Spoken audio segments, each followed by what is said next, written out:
You know, I always say, what better way to get to know a vehicle than to take it on a vacation with your family? And so we just got back from a few days up on the coast of Maine in this. This is the 2025 Hyundai Santa Fe XRT. So I've already test driven the Santa Fe when it was all new for the 24 model year. But this time I am driving the gas, not the hybrid version, and I am testing out the XRT, which is the rugged trim, the one that gets the increased ground clearance to over 8 inches, the one that gets the all-terrain tires, the greater approach and departure angles, and an additional 1,000 pounds of towing capacity.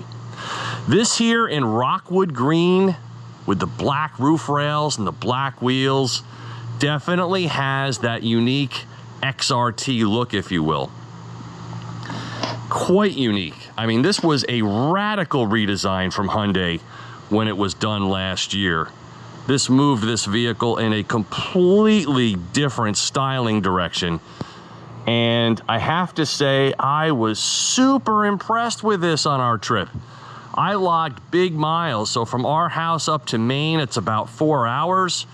And then we took a different route on the way home through the White and Green Mountains of New Hampshire and Vermont. And this performed beautifully. I can't say I love the styling, but I'm glad that Hyundai is daring enough to do something like this. And I would not choose this green paint, but it really stands out. And I happened to notice as I was driving about, there are a ton of these on the road, and it makes complete sense. This vehicle behind me is only about $43,000. It seats 7. It has all-wheel drive, a turbocharged engine. It gets up to 26 miles per gallon on the highway. I mean, you cannot beat this for the money. It's quiet. It has enough features at the XRT level to keep you happy. I'll get to that in just a minute. There are a couple of things missing that I wish I had had. But this has been a perfect vacation travel vehicle and would make for a perfect family vehicle on a budget. Because as Hyundai often does, it's giving you a ton of car for the money. So let's take a look inside. So this one here, of course, has power seat on the driver's side. It has the carpeted floor mats, which added about $300 to this MSRP. And this one has a faux leather interior with the XRT embroidery or logo here on the seats. Now this one makes 277 horsepower, 311 pound-feet of torque. And the power has been great. I mean, I was able to pass on the highway with confidence. It always felt like it was appropriately delivered, not juvenile in a turbo sense. Interesting to note, this one has a dual clutch transmission. So it is like an automated manual. If you're not familiar with those, they can sometimes have characteristics that are not very favorable. You can kind of feel it slipping a little bit, or it can be a little bit jerky upon takeoff. Not the case at all here, but interesting to note, for the 26 model year, Hyundai is replacing this with an 8-speed automatic transmission, a traditional torque converter automatic. So why they went that way exactly, I'm not sure, and it does decrease the fuel economy by about 1 mpg on the highway. So something to know there if you're gonna shop for a 26 model year Santa Fe. Now the Santa Fe is available as a hybrid, which is the one I believe I test drove last time, but the XRT is only available as the gas. So it's a 2.5 liter turbocharged 4-cylinder, all-wheel drive on the XRT is standard. And there are various drive modes too. As you can see here, you've got a normal, sport, snow mode. So these are just programming the transmission and the all-wheel drive system for optimal conditions. And The screen here is, you know, right out of the Hyundai Kia Genesis playbook of things. It's not bad. I still think that Hyundai is getting a little less user-friendly with each iteration of this. For instance, I always find it odd that getting to a radio station would be so difficult here. Like, nothing actually says radio. You can go here, but then even getting around in here is very clumsy. This is not the best for radio usage. It does have a voice assistant. Tuned to 104.5 FM. Got it. But it's not as good as anything that Google is offering with its Google Voice Assistant, by the way. Down here, you've got your climate controls, very nicely laid out, very easy to use with a sync feature for the dual zone automatic. Has an auto hold feature. It has a 4-wheel drive lock here on the XRT, so you can lock in that 4-wheel drive. Hill descent control. Now, this is a feature I wish I had had. Now, remember, there is a limited and calligraphy trim above this one with more features. But when you hit this button here, there was no surround view camera. And so when you're parking in New England, often the streets and parking spaces are tight. I wish I had had something like that. Not on this one. No head-up display, no cooled seats. You know, some of the things that are reserved for the higher level trims that are not here. The cruise control system on this works beautifully. That's called Highway Driving Assistant. It does some hands-free, low-speed kind of lead-follow kind of stuff during traffic jams, which we did encounter on I-95 a few times. So Hyundai's adaptive cruise control system with steering assist is very good. Of course, hands-free totally would be better, but it is what it is.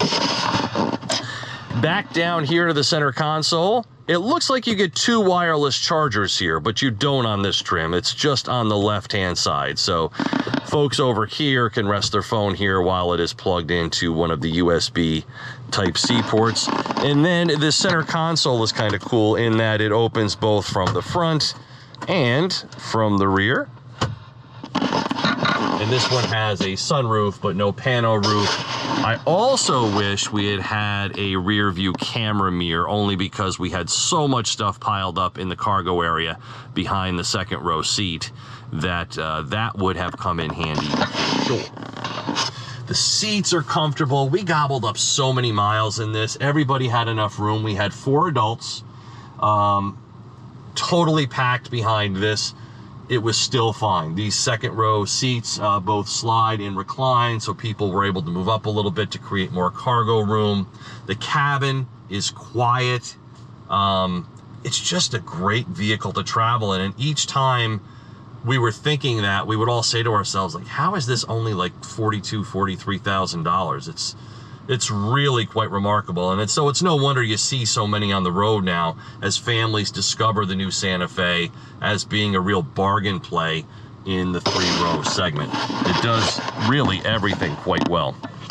Now, this is a unique feature too that I also demonstrated in my first Santa Fe test drive. So if you're looking to get up to the top here, and you need a little place to put your hand, you can just kind of step up and get up to the roof rack, and there is one of those on each side. This one has the smart lift gate, but I will just activate it myself here. So the cargo area definitely gobbled up all that we had, and we had 4 beach chairs back here, a beach bag, 4 sets of luggage, and a whole bunch of stuff that we bought on the trip that we took home, you know, from LL Bean and all those fun places up in Maine. And this one does even have the power dropping seats here, right from the cargo area. That's a feature that you would not expect at this price point. And then you've got an outlet back here. You've got your own AC controls for the 3rd row. So we did not use the 3rd row as a seat. It is okay space-wise for that, but we use this strictly for cargo. But yeah, you can see how they go up, they drop, and then you get a little underfloor storage here if you need it. It also houses the jack And as I said, this one gets up to 4,500 pounds of towing. So that is another added feature of the XRT model. And these seats here have this one touch feature to get into the back. So again, a nice unexpected feature you would not think would be at this price point. And then it's manual here. So as you're sitting in the back here, you get lots of room. You get the USB ports built into the first row seats.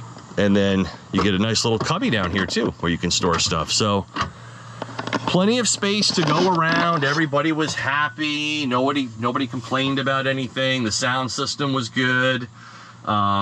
It has the wireless Apple CarPlay and Android Auto. Yeah, I can't think of much I would expect or ask for beyond what is here for $43,000. It just did everything remarkably well. So go around just a little bit more here. This one also starts in the mid-30s, so if you want to go down from here, you can. And though this one has the 7-passenger seating, if you go to limited and calligraphy, you can get the captain's chairs in the second row for 6-passenger seating.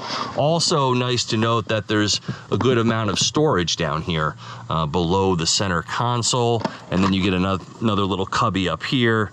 So just a lot of clever features built into this one that make it just oh so smart and bargain priced.